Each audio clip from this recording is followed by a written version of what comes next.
Hi friends, అంతా ఎలాగున్నారు? బాగున్నారా? గిరివలం ఇప్పుడుదా వచ్చినాము. ఇప్పుడుదా స్టార్ట్ అయింది. అరుణాచలం 14 కిలోమీటర్ తిరగాలంట. ఇప్పుడుదా స్టార్ట్ చేసినాము. లాస్ట్ వరకు తిరిగేసినాక పెడతాం వీడియో, చూడండి.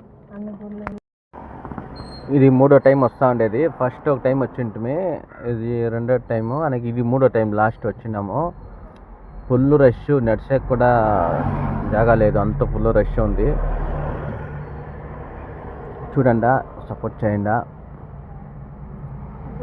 ఆడ గుడిలో అందాము అంతా బాగుంటుంది. వచ్చేవాళ్ళు కూడా రాండా. ఓం అరుణాచలేశ్వరాయ నమః స్మరిస్తే చాలు ముక్తినిచ్చే ఆ అరుణాచల క్షేత్రంలో గిరి ప్రదక్షిణ చెయ్యాలని అనుకుంటున్నారా? ఆ పరమశివుడి అనుగ్రహంతో కోటి జన్మల పుణ్యాన్ని ఈ ఒక్క జన్మలోనే పొందాలని ఆశిస్తున్నారా? అయితే ఒక్క క్షణం ఆగండి.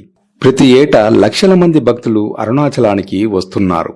కానీ వారిలో చాలా మందికి తెలియకుండా కొన్ని పొరపాట్లు జరుగుతూ ఉంటాయి. ఎంతో భక్తితో 14 కిలోమీటర్ల యాత్ర పూర్తి చేసినా ఈ చిన్న చిన్న తప్పుల వల్ల ఆ యాత్ర సంపూర్ణ ఫలాన్ని ఇవ్వకుండా పోతుంది. మీ పవిత్ర యాత్ర సఫలం కావాలంటే మీరు అసలు చేయకూడని తప్పులేమిటో ఈ వీడియోలో వివరంగా తెలుసుకుందాం. అరుణాచల గిరి ప్రదక్షిణకు ముందు ప్రతి భక్తుడు తెలుసుకోవలసిన ఒక అతి ముఖ్యమైన విషయం ఉంది. లక్షల మంది చేసే ఒకే ఒక సాధారణ పొరపాటు వారి 14 కిలోమీటర్ల కష్టాన్ని బూడిదలో పోసిన పన్నీరు చేస్తుంది. ఇంతకీ ఏంటా ఆ తప్పు? దాన్ని ఎలా సరిదిద్దుకోవాలి? ఈ వీడియో చివరి వరకు చూసి మీ యాత్రను పరిపూర్ణం చేసుకోండి. ఎందుకంటే చాలా మంది భక్తుల అనుభవం ప్రకారం అరుణాచలం వెళ్ళక ముందు జీవితం ఒకటి, వెళ్లి వచ్చాక జీవితం మరొకటి.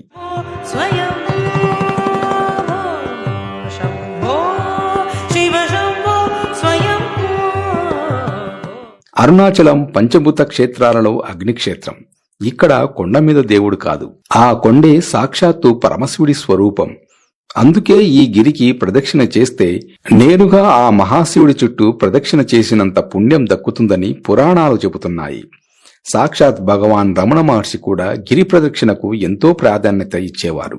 ఎంతలా అంటే తన దగ్గరికి ఎవరు వచ్చినా ఆయన మొదట అడిగే మాట గిరి ప్రదక్షిణ చేశారా అని. అంతటి మహిమ ఉన్న ఈ యాత్రలో కేవలం శరీరం మాత్రమే కాదు, మనసు కూడా పాల్గొనాలి. కానీ చాలా మంది భక్తితోనే బయలుదేరినా తెలియకపోవడం వల్ల, మనకు అలవాటైన కొన్ని మామూలు పనుల వల్ల యాత్రలోని అసలైన ఆధ్యాత్మిక అనుభూతిని కోల్పోతున్నారు. ఈ వీడియోలో మనం అలాంటి 7 ముఖ్యమైన పొరపాట్ల గురించి, వాటిని ఎలా నివారించాలనే దాని గురించి చర్చిద్దాం.